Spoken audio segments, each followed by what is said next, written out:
Hello and welcome to the PolyHistor podcast. I'm your host Nye and join us for another episode of exciting, wonderful and weird history. Today's episode is actually rather a special one because this is the first time that I am acting on one of the suggestions of a commenter. This commenter, Disabled and Fab, thank you, gave a suggestion to cover the dancing plague of 1518.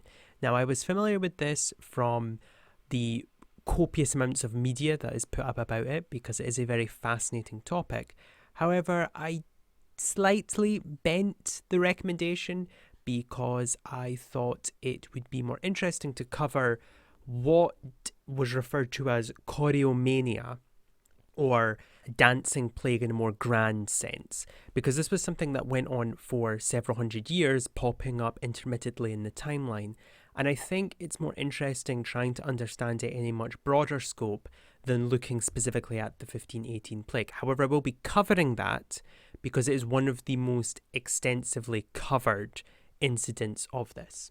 So as I said, the term for dance mania or dancing plague or St. Vitus dance or St. John's dance, there's a lot of names for this over the centuries, basically boils down to incidents where people would start to dance for no apparent reason, with no prompt, music or cue, and they would do so for a very long time, sometimes even days.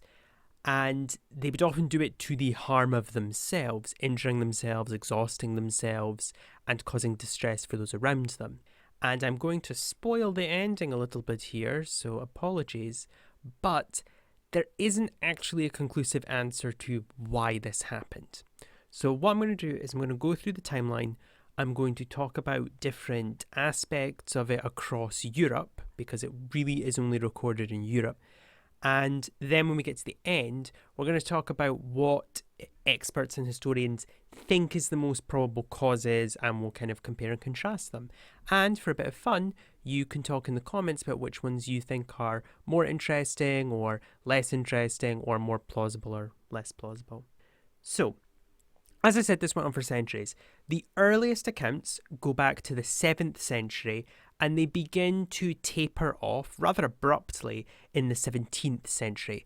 Now, I should make it clear, it's not as if there was just, 1,000 years worth of this occurring. What's more realistic is in a very large space of human history, we have these weird blips occurring all over the spot. And historians have kind of drawn the conclusion that they are likely linked in some way. I'm going to go through some examples. Now, these are not very big. These are just kind of to give you an idea of what occurred and how dangerous it was. In the first example, 1237, there was a large group of children who spontaneously decided to start jumping and dancing, and they made their way from Erfurt to Ardstadt, which is quite a journey. And interestingly enough, that is where we get the origin, supposedly, of the Pied Piper of Hamelin.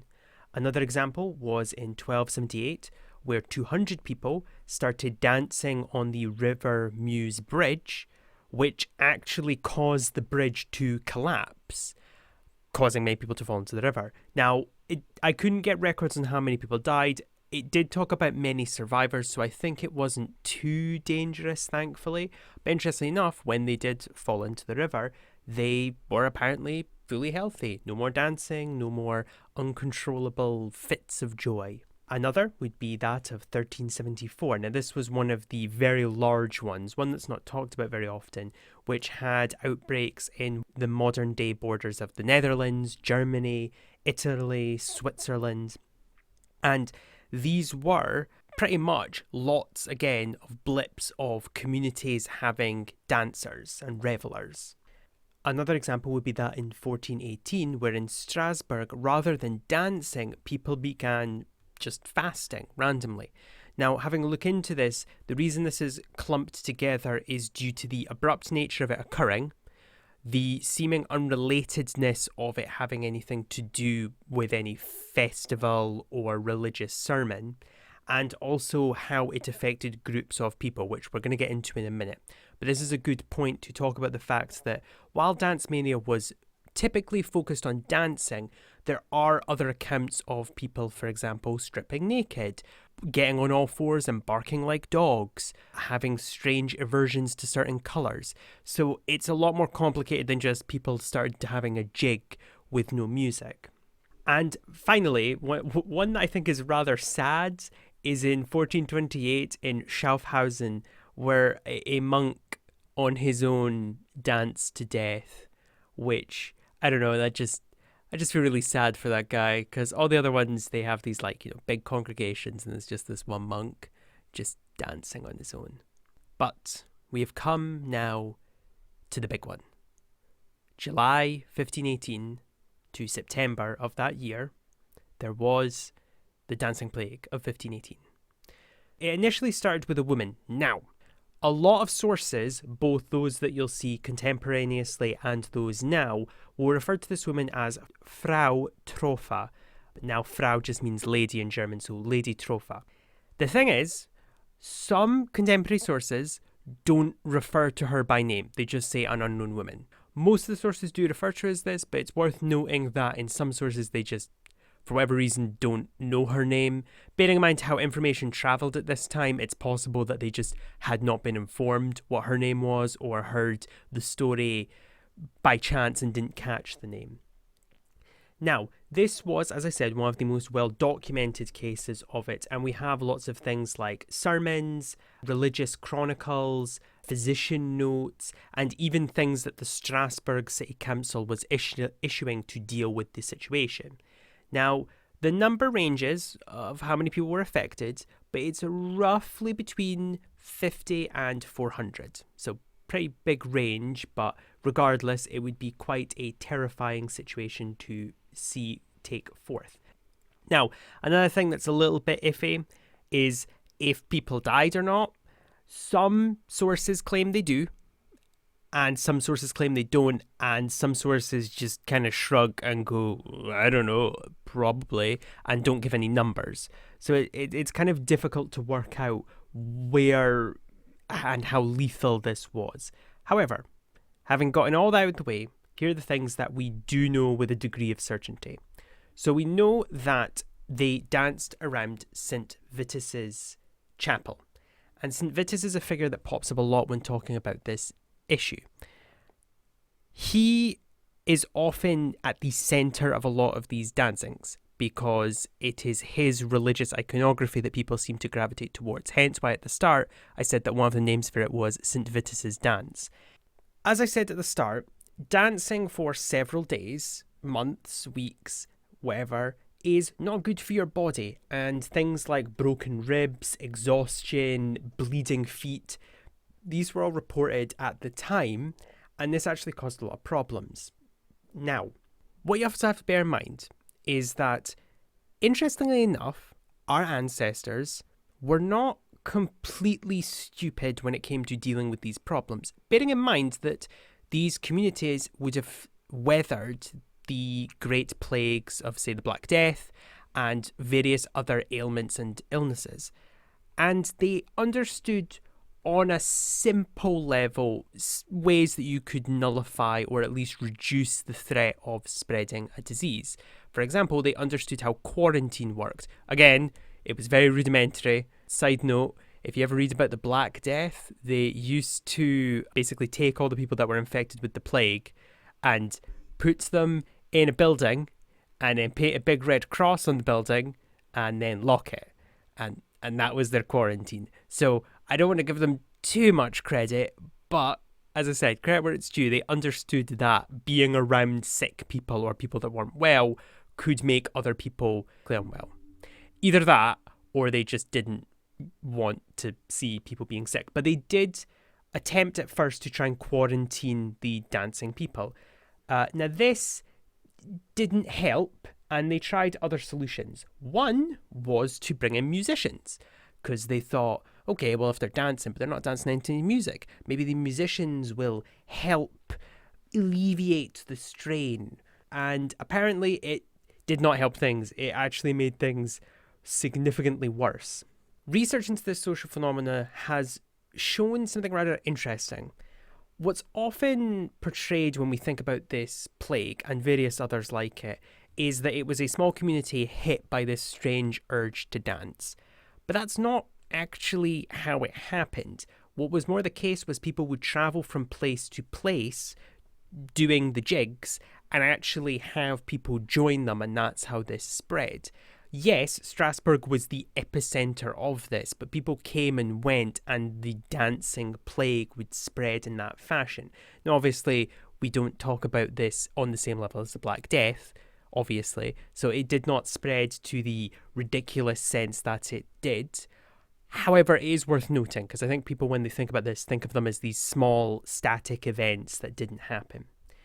Now, it is easy to laugh about this and think it's a rather humorous event, but it was very distressing for the people at the time, bearing in mind that these were friends, family, loved ones, or just other human beings that they were seeing basically in slow motion destroy themselves, because they weren't eating or drinking either, or if they were, it wasn't very good.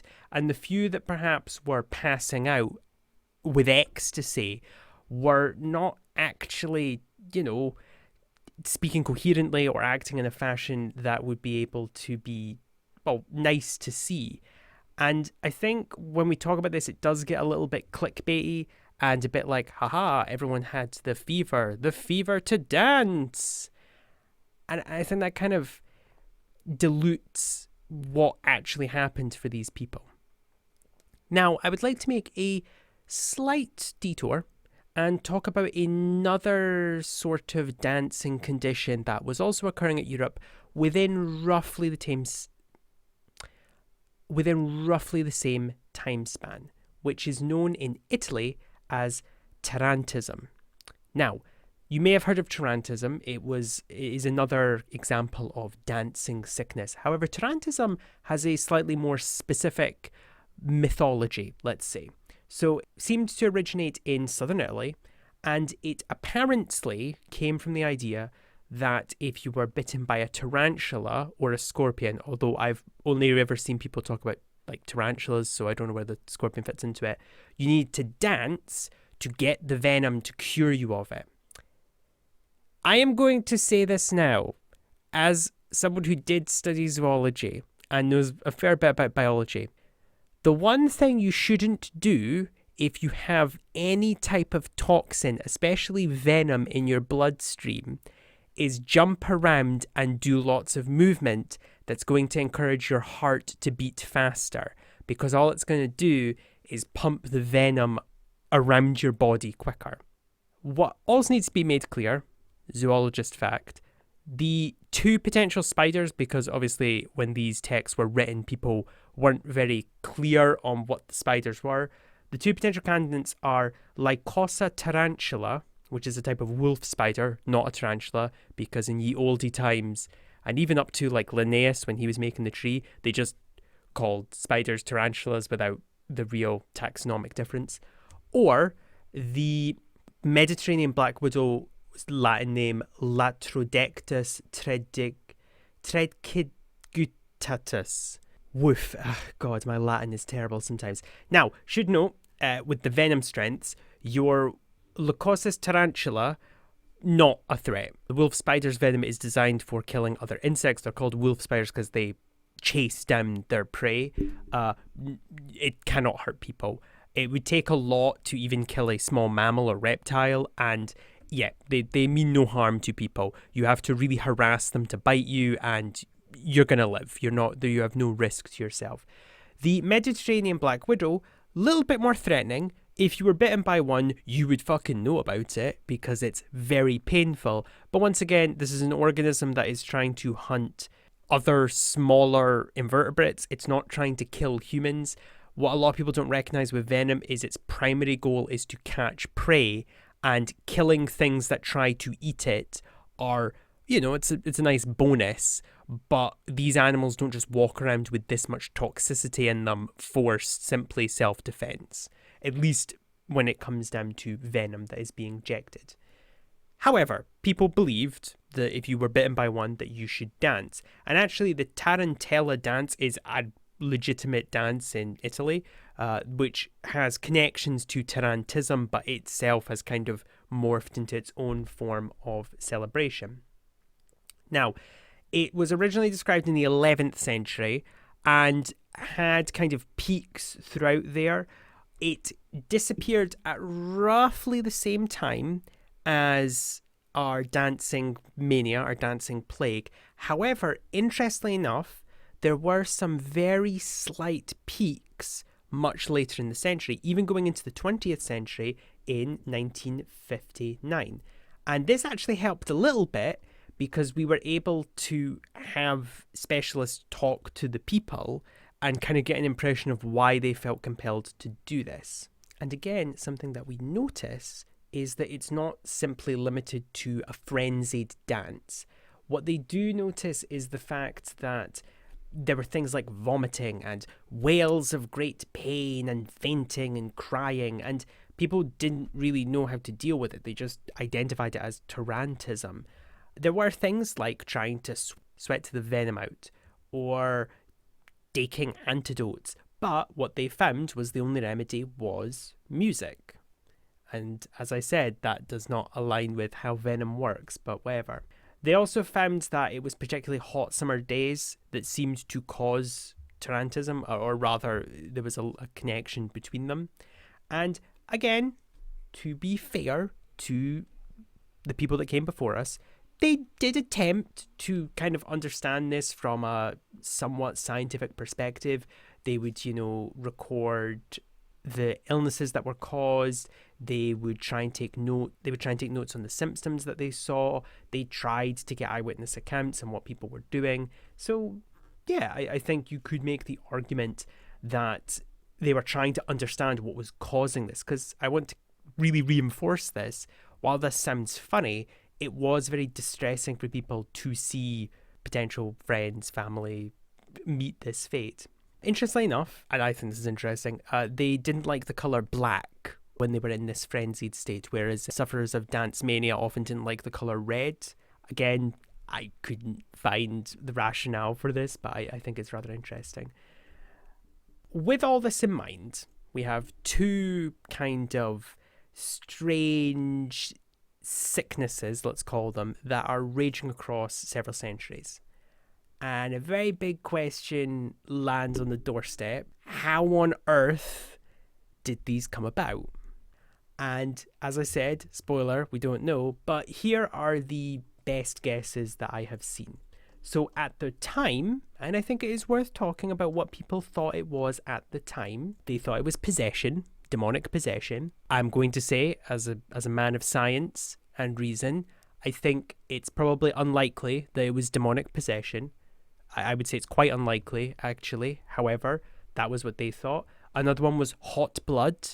Bearing in mind this was during the period of time where the four humours were believed in, and having hotter than normal blood would lead to this frenzied emotional and psychological state. Again, not really something that makes a lot of sense. If you're hot, then it's your internal body temperature, not only your blood. And yeah, actually your blood's an important part of cooling down. So yep, our ancestors perhaps were not entirely on the ball. Other theory is, of course, the curse that I mentioned with St. Vitus. Now that we've got out of the way, what are the contemporary answers to what was going on? So one of the earlier hypotheses, which is not super well founded, and we'll get into that in a minute, is that it was some kind of disease. Now, there are a variety of suggestions. The one that is most often put forward is ergotism, which is caused by ingesting ergotamin, which is produced by ergot fungus. Now, that's a lot of words with ergot in them. Basically, during floods and really damp periods, rye and other crops, they can be infested with mold and fungus, and that fungus is ergots. And what that produces is ergotamin, which does a number of things to your body. It causes hallucinations and convulsions and is structurally similar to LSD. And because I think this is a really fun fact, it is still used today to treat acute migraine headaches and cluster headaches, and actually has the brand name Caffergot, which is where that compound is combined with caffeine, or Ergomar. And What's also interesting is this was also something during the time of the dancing manias. In the 16th century, it would be used to induce childbirth. However, in both our contemporary sense and back then, there is a risk that if you use it poorly, it can lead to the convulsions and the ecstasy-like feeling and the hallucinations, etc. Like all things that you're putting into your body to have a chemical reaction on it, you need to be very careful about dosage. There's a problem, however, a couple, with that theory. The first is pointed out by John Waller, where he basically says it isn't really consistent because they would need to be somehow constantly being poisoned by this, because at a certain point it would leave their system. And remember, these people were dancing for days, if not weeks. So they can't have been suffering from the symptoms this whole time. Another point is climate. This was happening all over Europe in different climatic regions. So the idea that it was attacking specifically due to ergotism, especially when you're talking about it in the context of Terrantism down in southern Italy, it's a little bit unlikely, at least. Other suggestions are things like encephalitis, epilepsy, and typhus, but all four of these don't add up equally to every symptom and thing that is described. So there is a bit of doubt over how valid these cases are. Another suggestion is that it was caused by stress. Living in the Middle Ages was, to put it mildly, fucking terrible. As I said, these people, or at least a generation or two before and after them, had to deal with things like the Black Death. They had to deal with floods, fires, wars. Several of their children might die, that they might die, that they might starve, that some noble might just say, hey, fuck you, I'm going to tax you. They were under constant amount of stress, and one of the hypotheses is that in a shared, stressed, I just need to get this out of my system reaction, they just started dancing and having these visions. Another is the idea that this was all staged. And this was not stated, but I just want to say this because I think it's funny. So medieval flash mobs. And basically people just didn't recognize that this was a planned thing amongst these groups. And so in the records, people are like, what are they doing? Why are they doing this? But the people involved did know. Possibly, and this is a kind of more out there one, they could have been religious cults who wanted to celebrate their pagan holidays, more specifically those of the Greek or Roman rituals. And, you know, since many of the places they were living, such as at that time the Holy Roman Empire, France, the several Italian states, they, you know, weren't allowed to because they were Christian and you weren't allowed to have pagan rites. So they disguised them or just never told anyone why they were doing it because they wanted to celebrate them. There is, however, one thing that researchers and historians do agree upon, which is the idea that this was the earliest recorded form of mass hysteria, and that you could refer to this as a psychic epidemic, because ultimately, whatever these people were doing or why they were doing it, it was because of something going on in their heads. And I think, and this is just what I think, and I'll be honest with this, I think that is ultimately going to be the hardest part about trying to study this aspect of history, is that it's impossible for us to ever truly get into the minds of these people. We only know the things we know about history because people wrote it down or people recorded it in some other fashion. And once that's not there or once that's gone, we don't have anything. As I said, the titular dancing plague of 1518 is most well known because, thankfully, people were there to take notes and to keep records of what was going on. And honestly, I think that that is kind of a miracle in and of itself. Thank you for listening to this episode. It was rather fun trying to get all these sources and try and track down all this stuff. I quite like talking about things that don't have a perfect, neat conclusion because it leaves a little bit of air of, and the journey will continue. But that's all studying academics. But yes, If you have any suggestions, I would love to hear them. It was a lot of fun kind of working with something that somebody wanted to hear, and I hope Disable and Fab enjoyed the episode. And yeah, I shall see you next week. And I shall bid you a farewell. Ta-ra!